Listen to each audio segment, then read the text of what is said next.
Drama numéro 3.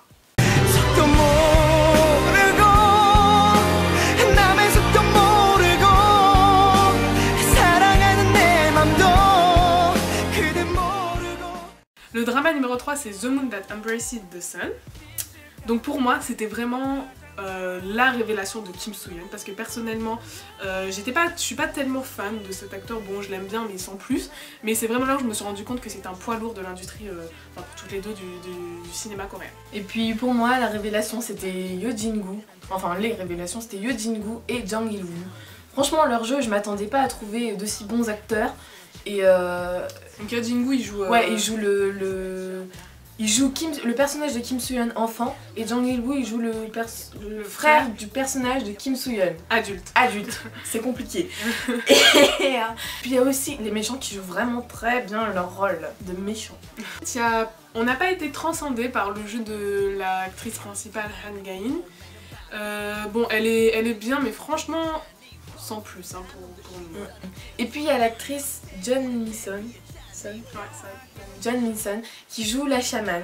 Et elle nous a vraiment marqué elle aussi par son jeu d'actrice. Quand il y a des scènes où vraiment il y a où elle fait de la magie. Un peu de fantastique, ouais. Où elle fait de la magie, on l'a trouvée vraiment impressionnante et on l'a vu aussi dans Baker Kim Tan-ku. Ouais. Alors ce drama il est super compliqué, il y a plein de liens, donc on va vous faire un résumé global, mais vraiment global. C'est l'histoire d'un prince héritier qui rencontre une jeune fille, Yeon-woo. Ouais, mais en fait c'est la princesse, elle est nommée princesse héritière, donc sa future femme, mais ça tombe bien parce qu'il est amoureux d'elle en fait. Voilà, donc il tombe amoureux, donc elle devient la princesse héritière, mais il y a un complot contre elle pour pas qu'elle le devienne avant le mariage. Parce que un clan préfère une autre princesse. Voilà, c'est compliqué, et donc ce qui fait que un complot, et elle disparaît. Donc lui il est malheureux, il se marie avec la femme qu'il voulait pas, il devient roi. Voilà, et donc plus tard quand il devient roi, Yeon-woo réapparaît. Yeon-woo réapparaît, mais il ne sait pas que c'est elle, vu que... elle a grandi quoi. Elle a grandi, et en plus, chose compliquée, elle a perdu la mémoire. Ouais. Donc, ce qui fait qu'elle travaille aux côtés du roi maintenant, et ils ne le savent pas. Donc toute l'histoire se base là-dessus, sur le fait qu'elle va retrouver la mémoire petit à petit, enfin je sais pas ce qui va se passer. Voilà. Enfin je sais mais voilà. Et puis en même temps par derrière les complots des deux clans. Voilà parce que c'est un drama historique, politique, donc forcément il y a des complots. Drama numéro 2.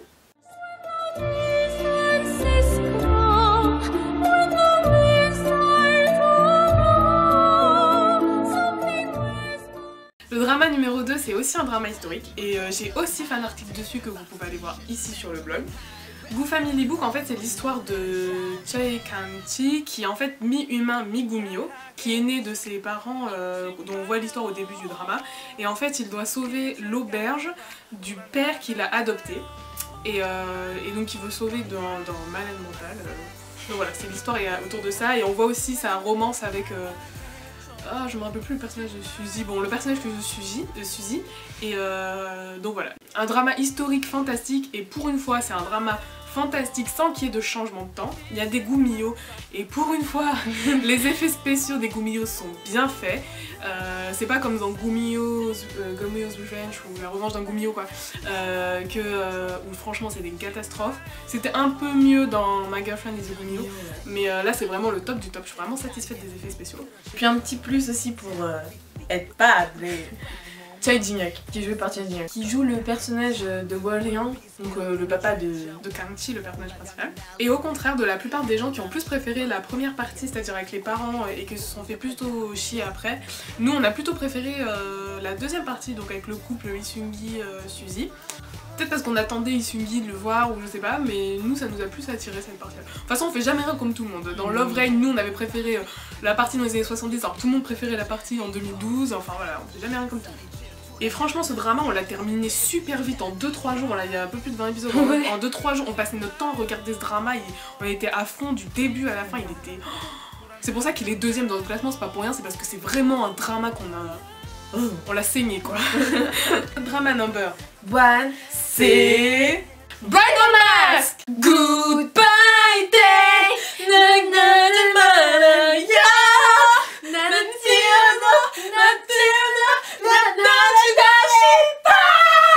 이제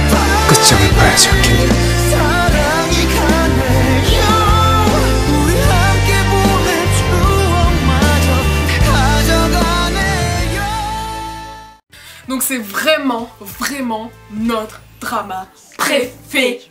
Alors ça franchement il n'y a même pas à discuter. Dès qu'on a dit dès qu'on s'est dit on fait un top 7 des dramas, on s'est dit Gakchital c'est le premier. Enfin oui parce qu'on appelle Gakchital parce que de toute façon il gueule Gakchital tout le long du drama hein, donc voilà.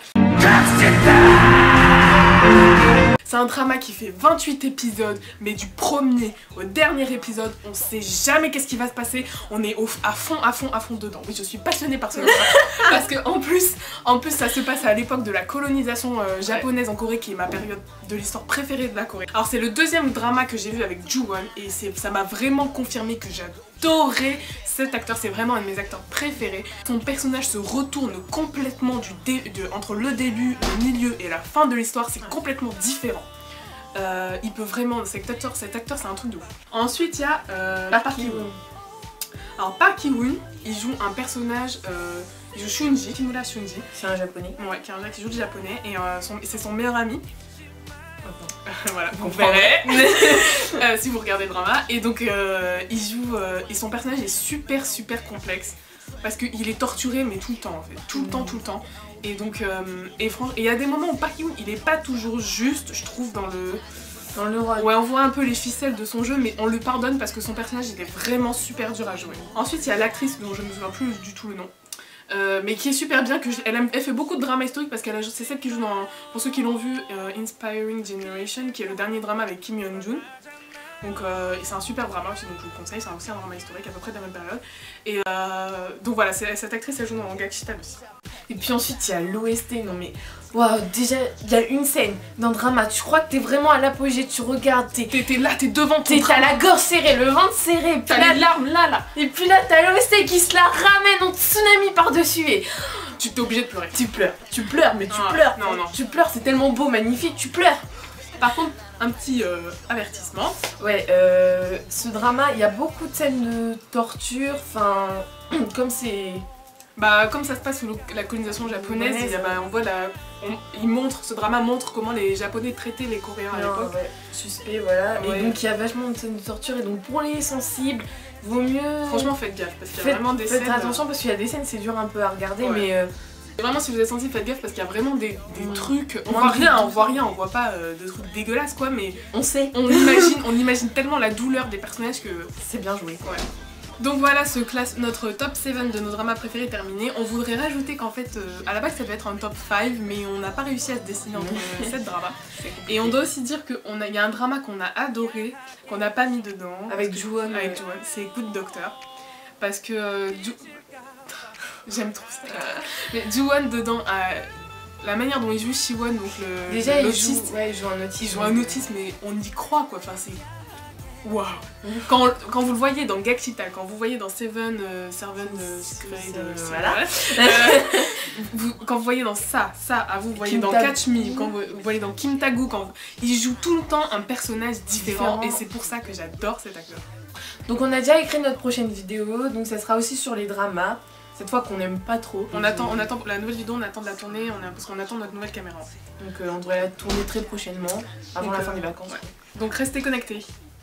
Bye!